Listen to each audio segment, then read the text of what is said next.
കാർഷിക മേഖലയ്ക്ക് പുറമെ മത്സ്യകൃഷിയിലും നാശം വിതച്ച വേനൽ ചൂട്. ഇടുക്കി കട്ടപ്പന വള്ളക്കടവിൽ കപ്പലുമാക്കൽ വിൽസൺ എന്ന കർഷകന്റെ 100 കണക്കിന് മത്സ്യക്കുഞ്ഞുങ്ങൾ കുളത്തിൽ ചത്തുപൊങ്ങി.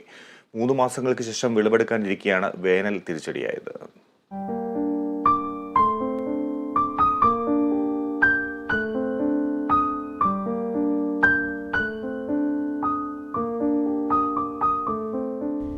ഇക്കൊല്ലത്തെ കടുത്ത വേനൽ ഇടുക്കിയുടെ കാർഷിക മേഖലയിൽ വൻ നഷ്ടമാണ് ഉണ്ടായത്. അതിനോടൊപ്പമാണ് ഇപ്പോൾ മത്സ്യകൃഷിയിലും വ്യാപകമായ നാശം സംഭവിക്കുന്നത്. അന്തരീക്ഷ താപനില ഉയരുന്നതോടെ കുളങ്ങളിലെ മീനുകൾ കൂട്ടത്തോടെ ചത്തുപൊങ്ങുകയാണ്. കട്ടപ്പന വള്ളക്കടവ് കപ്പലുമാക്കൽ KJ വിൽസന്റെ മത്സ്യക്കുളത്തിലെ മീനുകൾ കൂട്ടത്തോടെ ചത്തുപൊങ്ങി. 3 മാസം മുമ്പ് ഫിഷറീസ് വകുപ്പ് നൽകിയ 12,000 ഗിഫ്റ്റ് തിലോപ്പിയ ഇനത്തിൽപ്പെട്ട മത്സ്യക്കുഞ്ഞുങ്ങളെയാണ് നഴ്സറി പോണ്ടിൽ വിൽസൺ നിക്ഷേപിച്ചത്. 3 മാസങ്ങൾക്ക് ശേഷം വിളവെടുക്കാൻ ഇരിക്കെയാണ് വേനൽ തിരിച്ചടിയായത്.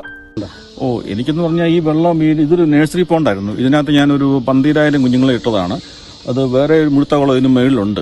അപ്പോൾ ഇത് ഒരുമാതിരി ഒരു വളർച്ചയായി കഴിയുമ്പോൾ ഒരു 3 മാസം കഴിയുമ്പം ഇതിനെടുത്ത് മേളത്തെ കുളത്തിലോട്ട് ഇടാനായിട്ട് ഇരുന്നതായിരുന്നു. പക്ഷേ ഇതിപ്പോൾ ഈ ചൂട് കൂടിയിട്ട് വെള്ളം നമുക്ക് മാറാൻ വെള്ളം പറ്റിപ്പോയി. വെള്ളം നമുക്ക് ചേഞ്ച് ചെയ്യാൻ പറ്റാതെ വന്നു. അപ്പോൾ കഴിഞ്ഞ ആഴ്ച മുതൽ ഇങ്ങനെ ഒരു 100-100 എണ്ണം ഡെയിലി ഈ ചത്ത് പൊങ്ങുന്നുണ്ടായിരുന്നു. എത്രയുടെ നഷ്ടമുണ്ട് ഇത് മൊത്തം? നഷ്ടം ഈ കുഞ്ഞുങ്ങളെ ഇറക്കി തന്ന ഫിഷറീസാണ്. തീറ്റ കൊടുത്തുള്ള നഷ്ടമുള്ളൂ. കുഞ്ഞുങ്ങളെ ഫിഷറീസിന് ഫ്രീ ആയിട്ട് ഇവിടെ ഇറക്കി അവർ ഡെപ്പോസിറ്റ് ചെയ്തതാണ്.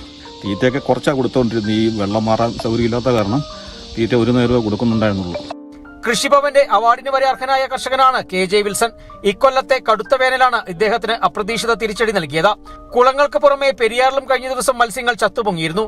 കാർഷിക വിളകൾക്ക് പുറമെ മത്സ്യകൃഷിയിലും ഉണ്ടാകുന്ന നാശം ഇടുക്കിയിലെ കാർഷിക മേഖലയ്ക്ക് വലിയ പ്രതിസന്ധിയാണ് സൃഷ്ടിക്കുന്നത്. Bineesh Antony, Kerala vision news, Idukki.